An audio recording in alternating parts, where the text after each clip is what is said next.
welcome to tonight's program, India and the Story of Blue, a part of the Discover India series. The program series is brought to you through a partnership between the India Association of Greater Boston, the Shishu Bharati School, and the Burlington Public Library. And with the participation of public libraries in Acton, Andover, Marlborough, Tewksbury, and Westford. I would like to thank the members of the India Association of Greater Boston and Vineet Kumar, our presenter for the night, for the generous donation of their time and knowledge to make this series happen. You're invited to join us for the next program in this series, Hidden Gems, 10 Beautiful Places in India, on Monday, April 11th, starting at 7 p.m. If you enjoyed tonight's program, I would also invite you to tell a friend about it and help us spread knowledge of India's many cultural wonders. Tonight's program will be a presentation followed by a question and answer session. In order to ask questions, please feel free to do so at any time using the Q&A feature within Zoom, and your questions will be answered at the end of the program, time permitting. Joining me is Vaishali Gade, President of the India Association of Greater Boston, who will now introduce our speaker.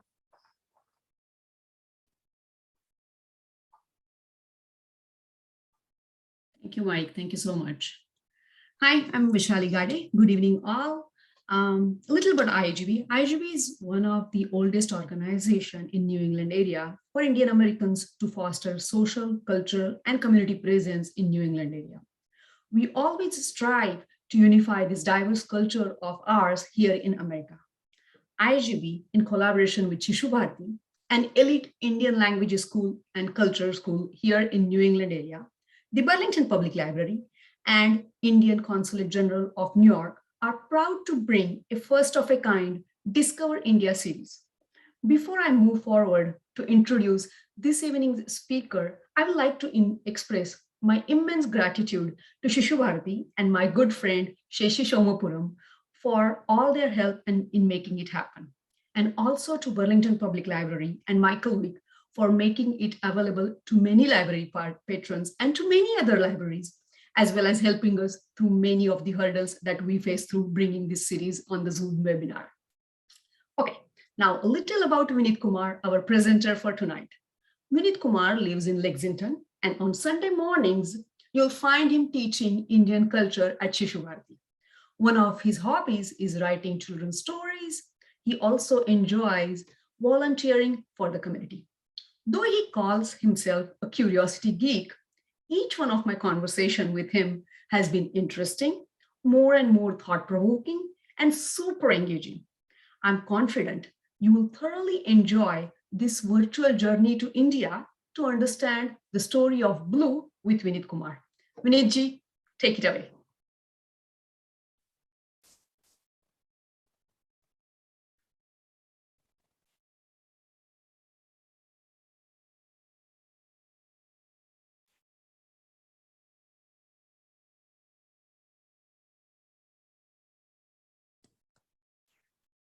All right, thank you, Vaishali ji, and thank you, Michael, for the warm introduction and the welcome.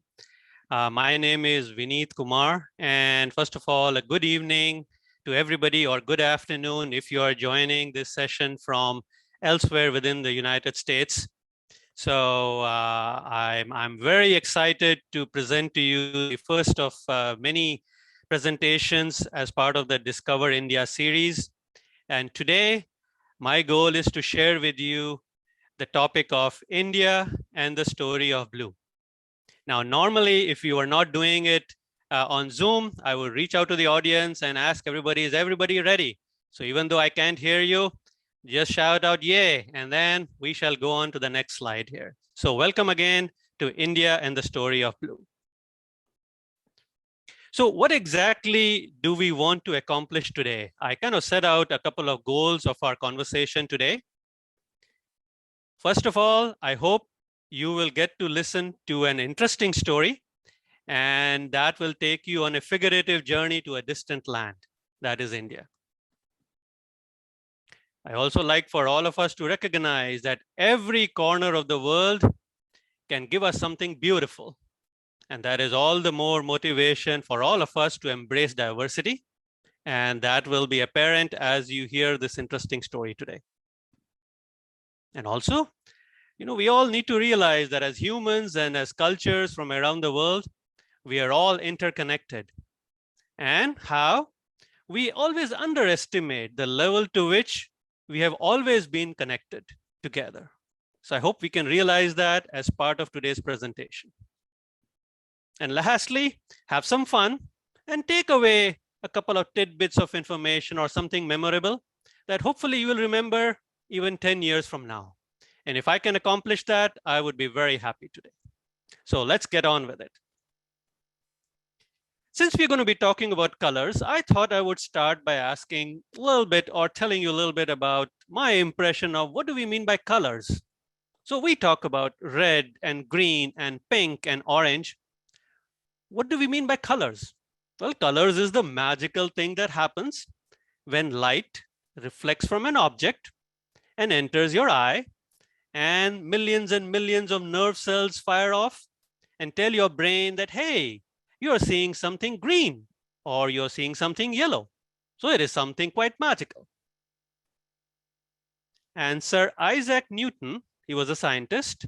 He was one of the first scientists who really wanted to study colors. And he spent many years doing that. And his curiosity was inspired by one of the most colorful objects in nature. So think about it. I'll give you a couple of seconds to think about. And what do you think is one of the most colorful objects in nature? Well, I'll tell you what it was. It was the rainbow. So he would look at the rainbow and he was mesmerized by it. He studied it. And he would frequently play with the prism. That's something in your science high school you would have seen. So he played around with the prism with normal light, and he found that within the normal light, he could find 7 different colors. That was very exciting to him. So if you remember your high school science, Newton's 7 major colors. So he actually listed these 7 colors, and your science teacher may have used the mnemonic VIBGYOR, VIBGYOR, as an easy way to remember the names of the 7 colors that Newton listed that he found within white light. So what were those? I'm listing them out here. They are violet, indigo, blue, green, yellow, orange, red. And these first letters of all these words, they are captured in the mnemonic VIBGYOR. And of course, you know these colors. Violet is the color that is similar to deep purple. Indigo, of course, is the deep incarnation, is the deep blue incarnation. You see that here. And of course, the rest of the colors are very well known to you. So VIBGYOR was something that Newton came up with, and these 7 colors have lingered on. And every time you see the rainbow, you can pretty much spot them. All right. Now that we know some different colors that exist in nature, you also have known that colors can be mixed. Anybody who's painted a little bit sometimes mixes colors to get new colors. And of course, light can also be mixed. So anytime you mix 2 colors, you can get something new. And science has recognized that mixing 2 colors in paint and mixing 2 colors in light can be slightly different. So when you mix 2 different paints, you may get something different. And that is because mixing paints has a different kind of science than mixing light. All right. Now, we want this session to be interactive. So as part of that, I set up a simple Zoom poll question. And in just a moment, Mike will flash that question at you. Maybe Mike, just I will read out the questions and then we can maybe just minimize that for just a second. So the question is, what is the most common color of soap or detergent that you might use to wash white colors, and why is that? And I'm going to give you 3 choices. So read through the choices And then once the question flashes, I'd like you to come up with the answer that you feel is right. The first choice is red. So some people may believe red is the most common color for soap or detergent that we might use to wash white colors. And it is because red detergent is easier to make and hence cheaper. Some of you may say, no, that's not right. I believe green is the most popular color for soap or detergent because it represents nature and natural ingredients. Or some of you may say blue is the most common color for soap or detergent that we use to wash white clothes, because when white clothes get old and they look a little bit yellow, washing them with blue makes them look again and bright and shiny, because blue and yellow gives us white. So go ahead and answer, and we'll give you a few seconds to answer that question. And let's see if you get it right.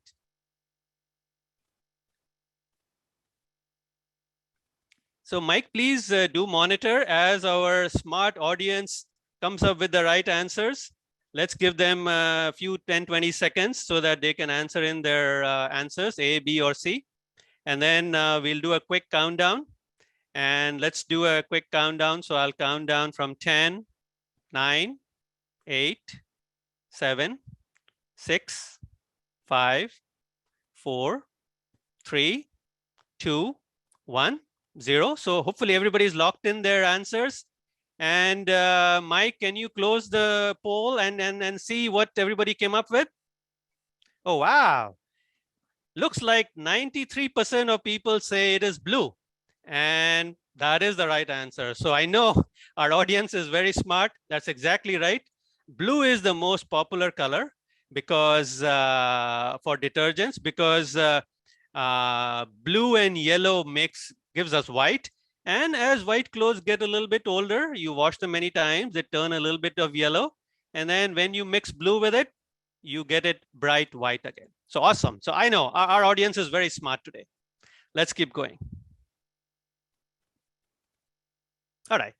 So humans, we see color all around us. So you take a walk in the park, you go anywhere you like.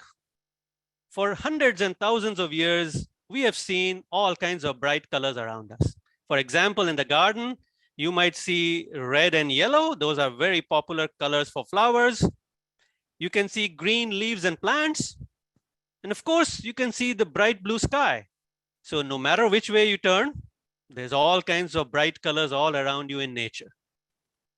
And in fact, ancient people, they started to consider red, yellow, and blue as some of the primary colors because they were very common and popular.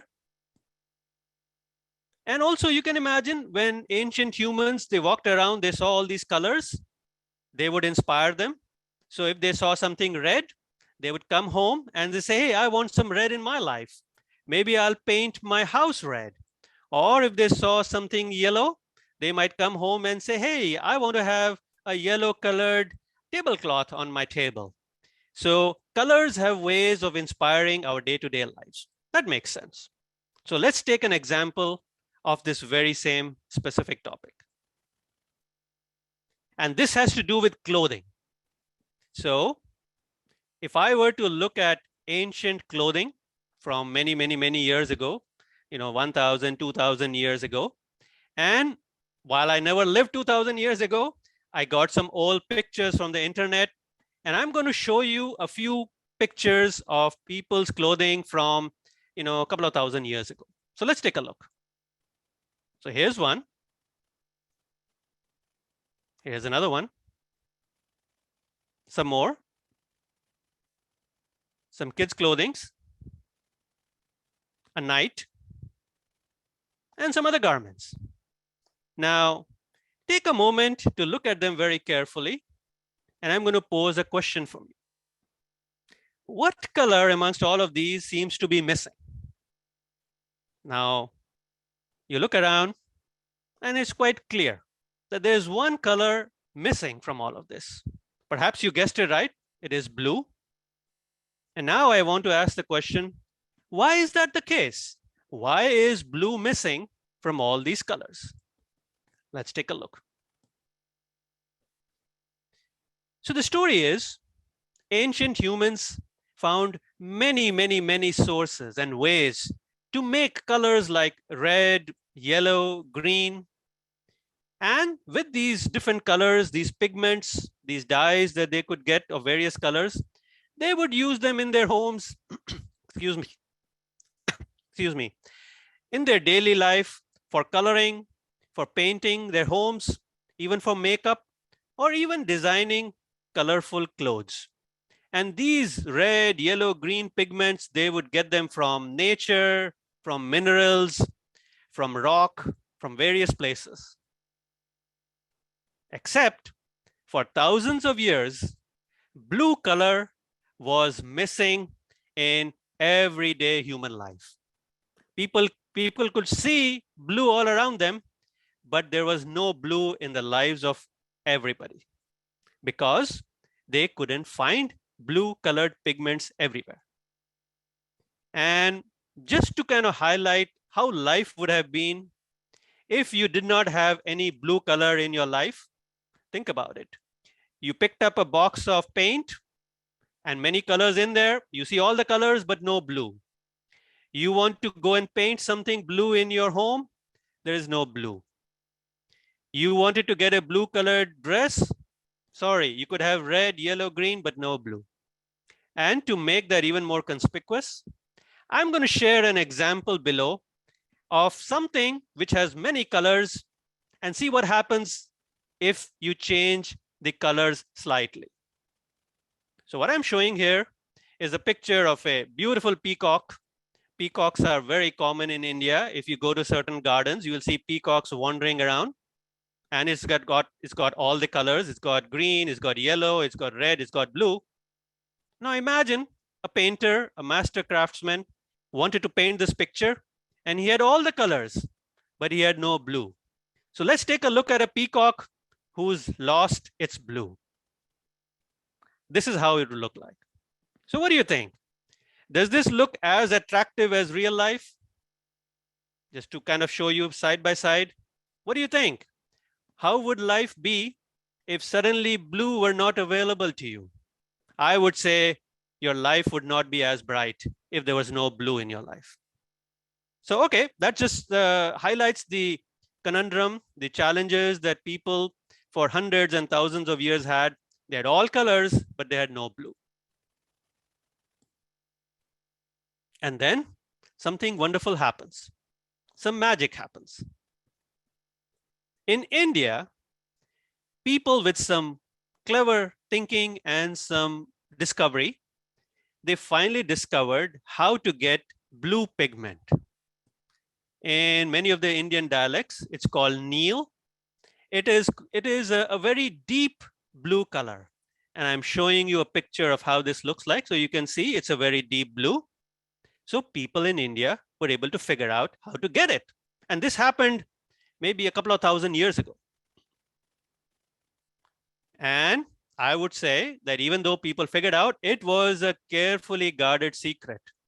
Even in India, only a very few people knew how to make this magical pigment powder that gives you this deep color. So they say maybe 2,000-3,000 years ago, when ancient Greeks, as traders, they visited India, they found this mysterious blue pigment. They took it back with them to Greece, and everybody in Europe, they loved the new color. And when everybody asked them, what is this color? What is this? The Greek traders started calling it Indicon. It means from India, or the color from India. Now the Indicon name stuck on for many hundreds of years, but eventually, as it got Latinized, people started calling it indigo. So whenever somebody would ask, what is this color? They would say it's indigo. It's the color from India. So now comes the interesting part. How on earth did the people of India make the indigo pigment? And to keep it interesting again, we're going to have a Zoom poll question number 2. And I will read out the question, and then Mike will share the Zoom poll, and then you can answer whichever answer that you feel is most appropriate.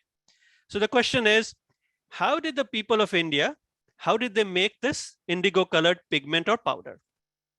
So some might argue option A is maybe this pigment came from a blue colored soil that was found on the beaches of a very special lake.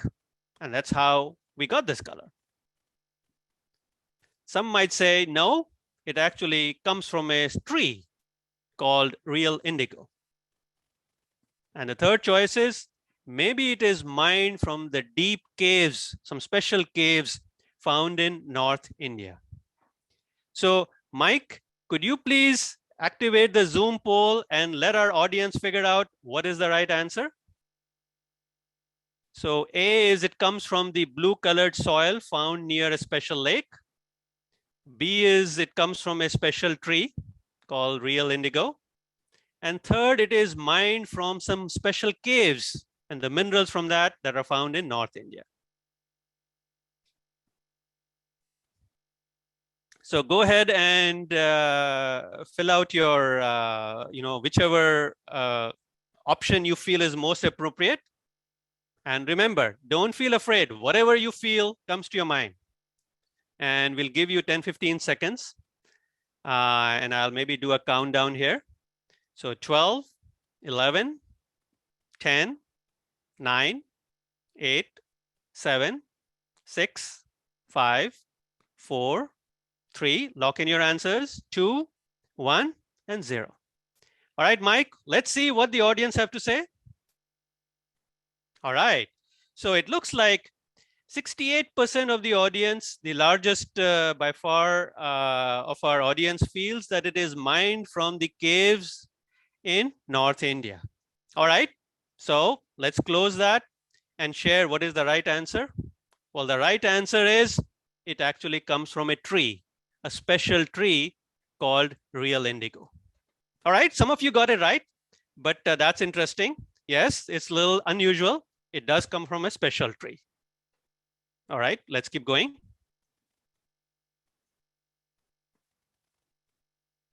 All right. Now comes a little twist in the story.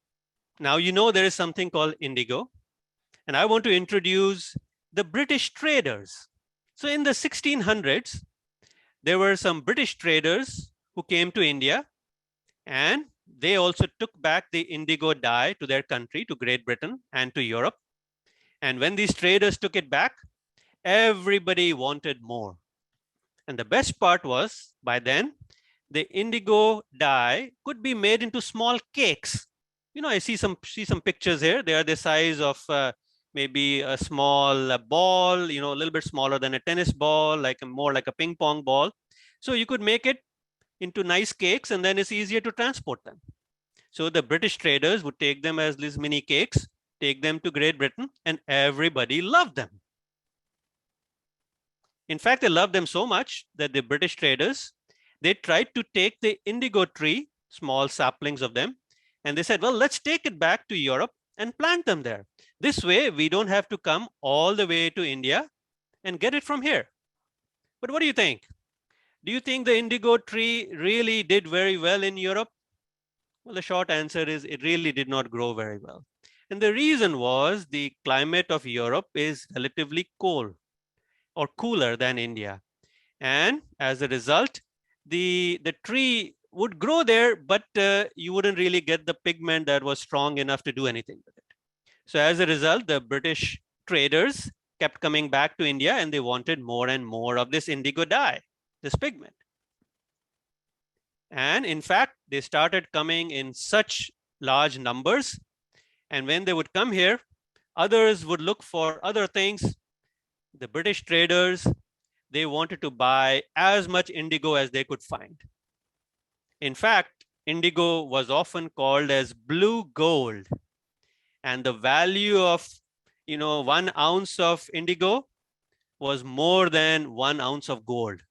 So you could imagine if you had a gold coin on one side and an indigo cake on the other, everybody would have to pick up the indigo cake, or this piece of cake, this piece of indigo dye, because that would be more valuable than gold. So you can imagine it was quite remarkable. Now, times changed. Few years went by. In the 1700s, the British were ruling India. India was a colony of the Great British Empire. And the British, they quickly had been realizing the importance of indigo. And they also realized that indigo, when they used them in many ways that they wanted to, it had some special properties.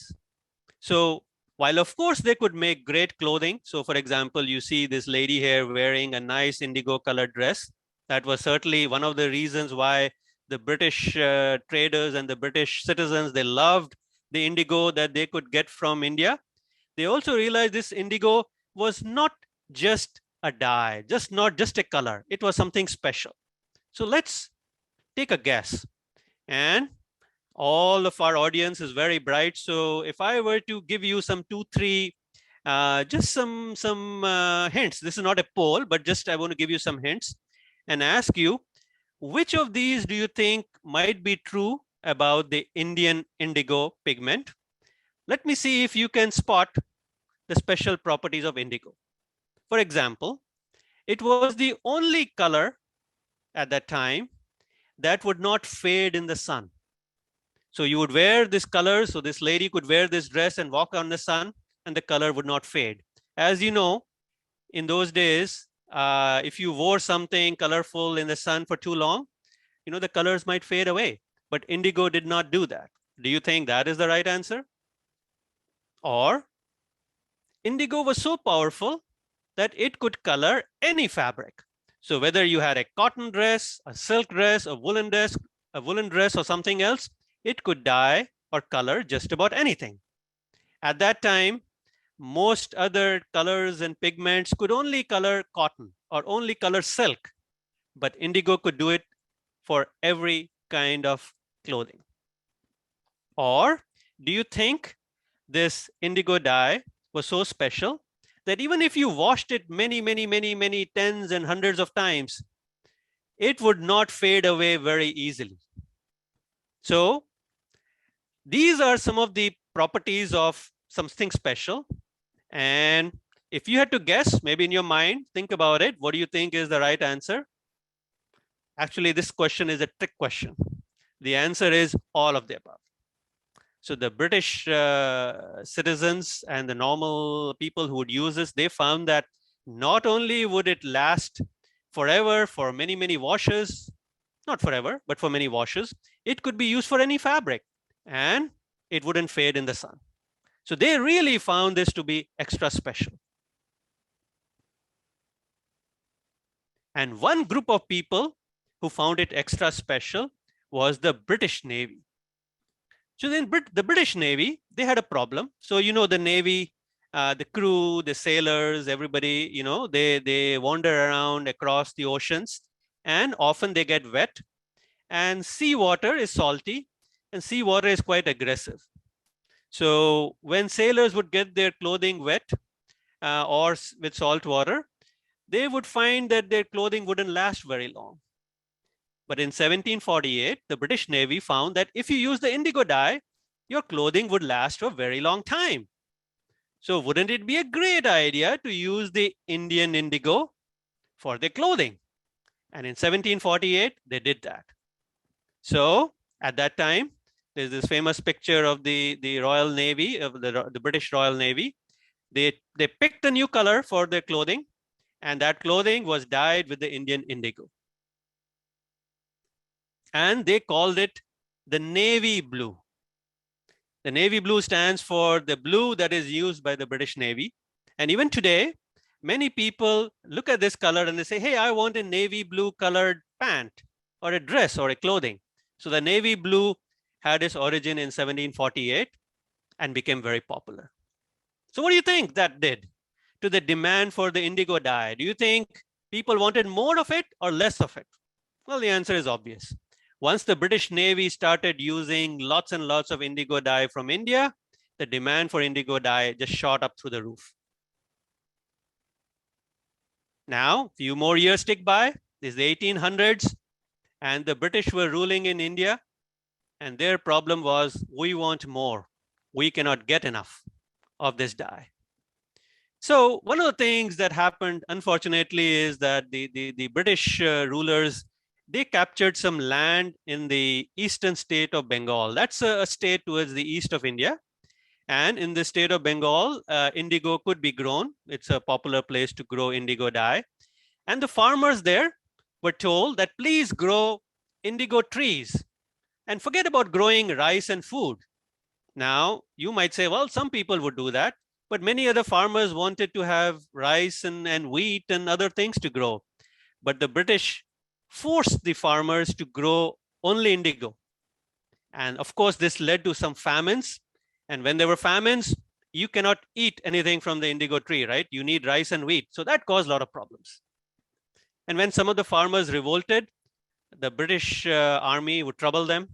And many farmers starved to death, and there was nobody to help them. So that's quite unfortunate. And they say, several leaders of India, including one of our very popular leaders, Mahatma Gandhi, which you may have heard of. He went to Bengal to help the farmers of India who were forced to grow indigo, and they were protesting. So Gandhi was a big part of that to try to help their situation. All right. So we learned a little bit about history. Now let's get to some practical stuff as well. So how does the Indian indigo tree really look like? So I got a picture here. You can see on this right here. So the Indian indigo tree is called real indigo. It's got a scientific name here. And the question is, where exactly, which part of the tree produces the blue pigment? There's often confusion around that. Some people believe, does it come from the flowers which are crushed to produce the color? Is there something special in its root? Well, the answer is, it's none of them. It's actually the green leaves in the tree, on the tree, is what contains this pigment. So these leaves, these green leaves have maybe 0.5% of this pigment, this blue pigment. And you got to do something special. It takes about a week to actually cook and ferment the leaves. You can see this picture of a person fermenting the leaves. It takes many days. At the end of that, you get this blue pigment. So you look at the leaves, you can never tell that there's blue color hiding in it, but it is there.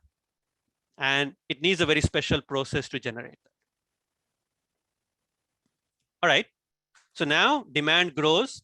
More and more people want this indigo color. Some countries even start growing this indigo, other countries other than India. And then there's one very unusual event that happens that causes the demand to explode even further.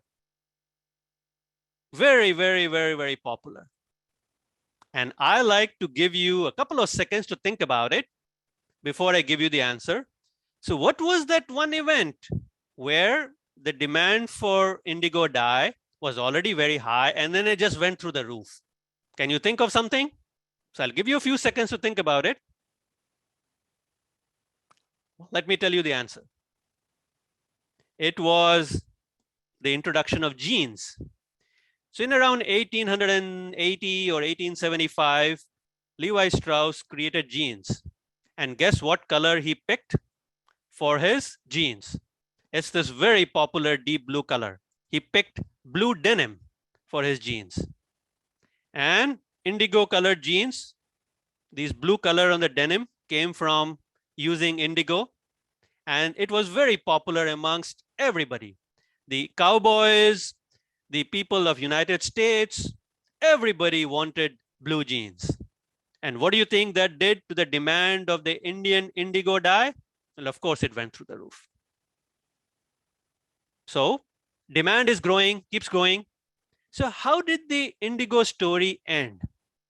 You would have thought that the demand for indigo kept going further and further. So this is our third and final poll question. So just before India got independence in 1947, this is a picture of when India got independence.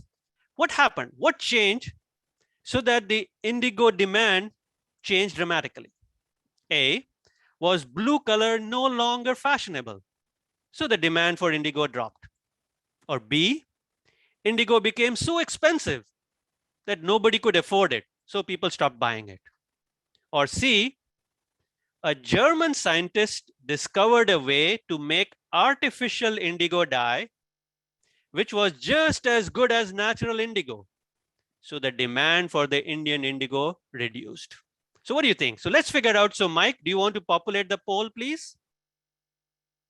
So go ahead. So A is blue indigo was not fashionable, so people stopped buying it. Or it became too expensive. Or C, a German scientist discovered a way to make artificial indigo dye, which was just as good as the natural indigo. So let's give ourselves 10 seconds. 10, 9, 8, 7, 6, 5, 4, 3. Lock in your answers. 2, 1, and 0. All right, Mike, let's see what our audience has to say.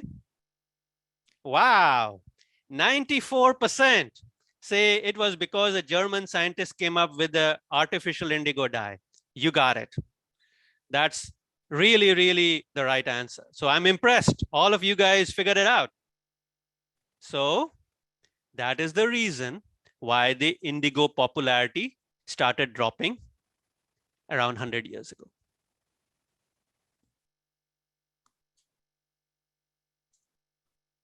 Now, fast forward to today, 2022, and you wanted some indigo dye. Could you get it? The answer is, of course, you could get it. If you walked into your favorite store, you could get a bottle of indigo dye. It's liquid. You know, maybe it uses artificial indigo, not the real one.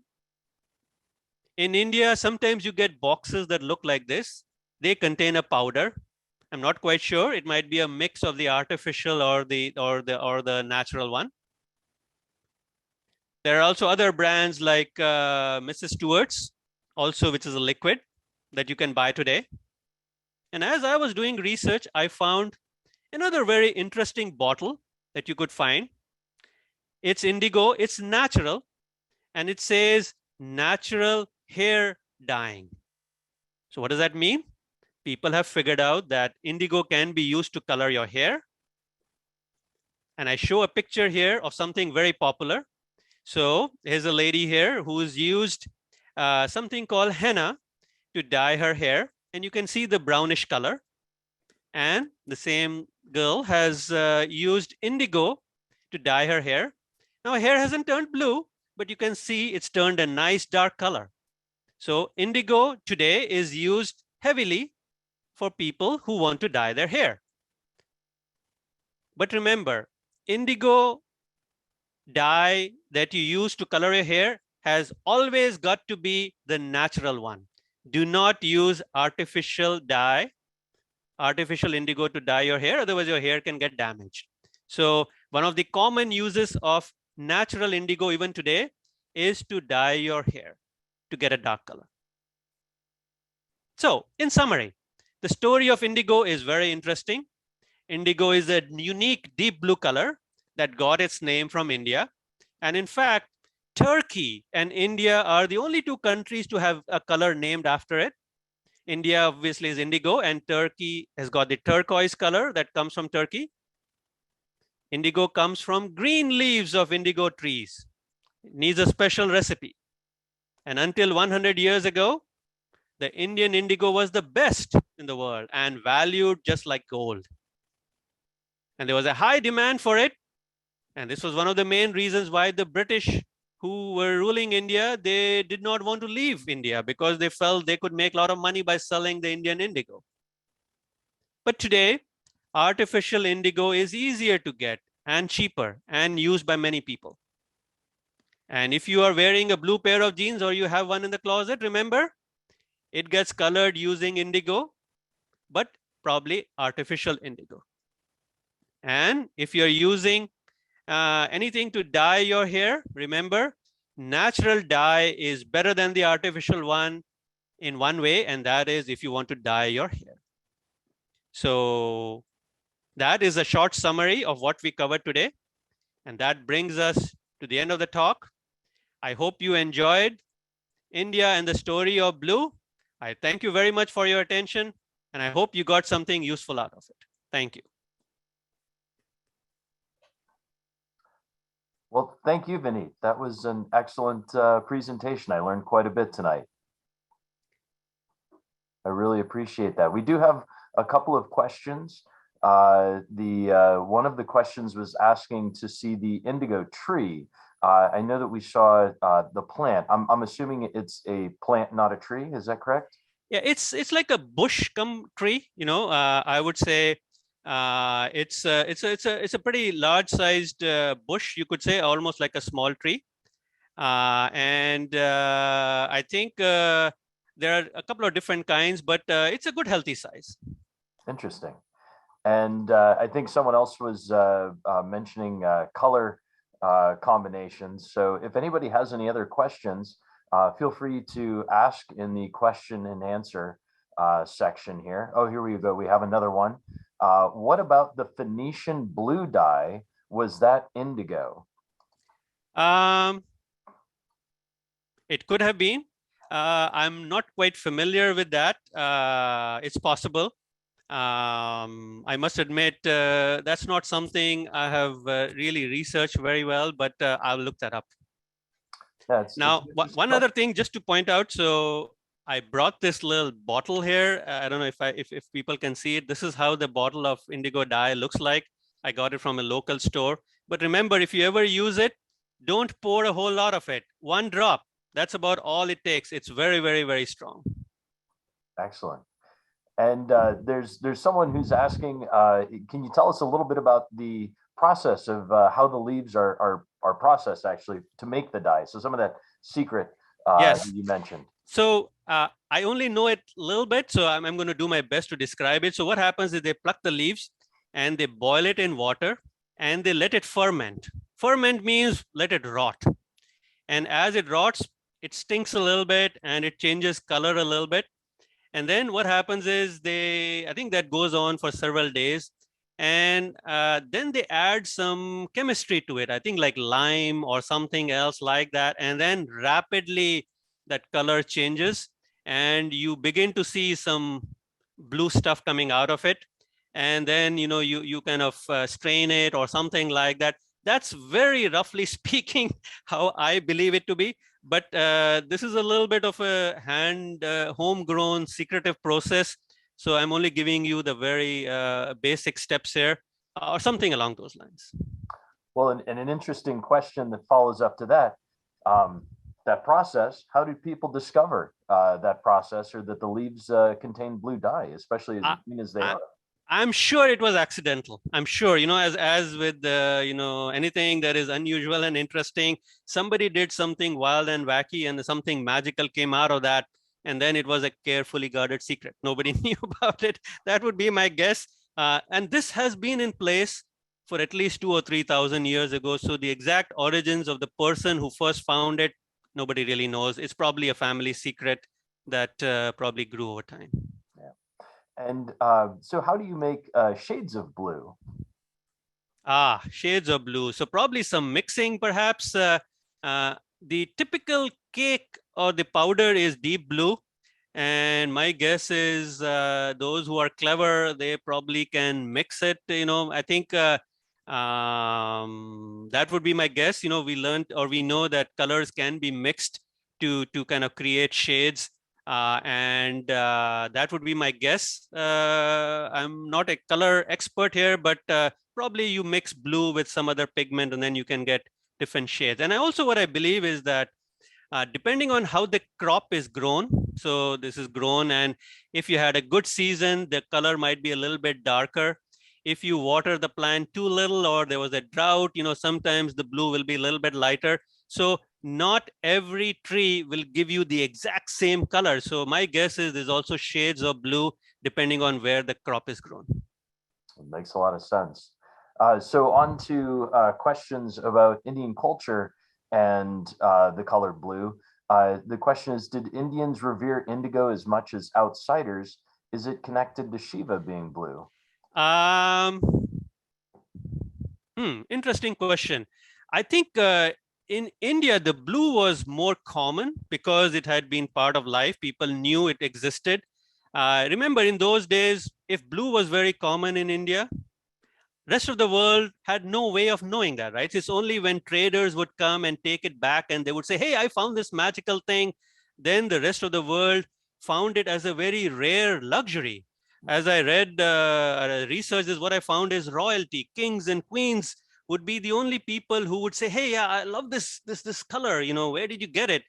But in India, because it was grown there, many more people would have been familiar with it.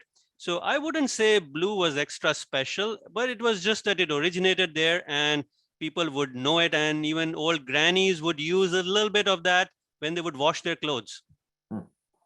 Yeah, familiarity kind of doesn't make it as special, I guess, in that instance. Correct. That would be my best guess. Yeah. So a question about how did it get the name Neil? So Neil actually is in one of the Indian languages, it's a color, it's a name for blue. So my guess is the word Neil, N-E-E-L, it sounds like the name of a person, Neil, N-E-I-L.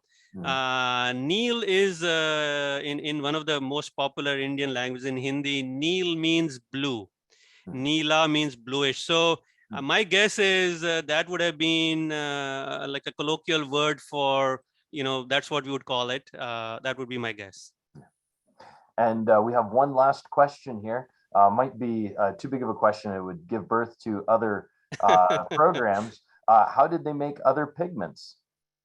Interesting. So what I understand is that other pigments like green,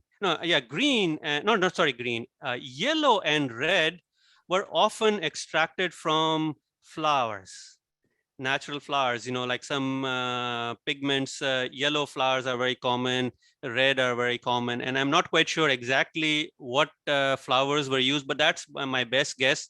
Green was very challenging. And I believe green originated from something that was copper-based or some mineral. It was a little bit poisonous. That came maybe in somewhere in Europe, as I remember. So yellow and red were the most common.